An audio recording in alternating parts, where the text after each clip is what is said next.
இன்னைக்கு Jan 12 father of ethnobotany Richard Evans Schultes அவர்களோட birthday. பாஸ்டன்ல 1915ல பிறகுறாரு. சின்ன வயசுலேயே பிளான்ஸை பத்தி தெரிஞ்சுக்கணுங்கிற ஆர்வம் இருந்திருக்கு. ஹார்வர்ட் யூனிவர்சிட்டியில படிக்கும்போது இவரோட ப்ரொஃபசர் நடத்தின யூஸ்ஃபுல் அண்ட் ஹார்ம்ஃபுல் பிளான்ஸுங்கிற டாபிக் இவர் லைஃபையே மாத்திடுச்சுன்னு சொல்லலாம். அமேசான் ஃபாரஸ்ட்ல 17 இயர்ஸ் ரிசர்ச் பண்ணின ரிச்சர்ட் ப்ரூஸ் தான் இவரோட ரோல் மாடல். 1941ல பாட்னில டாக்டரேட் பட்டம் வாங்குறாரு. பிளான்ஸோட மெடிசினல் யூஸ் பத்தி ரிசர்ச் பண்றதுக்கு நேஷனல் ரிசர்ச் கவுன்சில் இவருக்கு ஸ்காலர்ஷிப் தராங்க. அமேசான் ஃபாரஸ்ட்ல almost 80,000 variety of useful plants இருக்குங்கிறத சொல்லி இருக்காரு. இவரோட 50 இயர்ஸ் ரிசர்ச்ல புதுசா 300 மூலிகை பிளான்ஸ் கண்டுபிடிச்சிருக்காரு. 30,000க்கும் மேல மூலிகை குணமுடைய பிளான்ட் வெரைட்டிஸை கலெக்ட் பண்ணியும் வச்சிருக்காரு. 1957ல சீக்கிங் தி மேஜிக் மஷ்ரூம்ங்கிற ஆர்டிக்கல் எழுதுறாரு.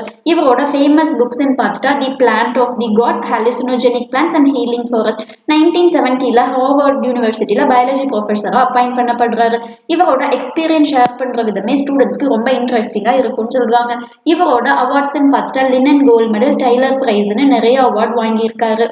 இவரை ஹானர் பண்ற விதமா ரிசர்ச் இன் எத்னோபாட்னில அவுட்ஸ்டாண்டிங் ஸ்டூடெண்ட்ஸ்க்கு வருஷம் ரிச்சர்ட் ஷல்டிஸ் அவார்ட் கொடுக்குறாங்க. காடுகள் அழிக்கப்படக்கூடாதுன்னு நிறைய அவேர்னஸ் கிரியேட் பண்ணியிருக்காரு. இன்னைக்கு இவரோட பர்த்டே. இன்னைக்கு பர்த்டே செலிப்ரேட் பண்ற எல்லாருக்கும் ஹாப்பி பர்த்டே.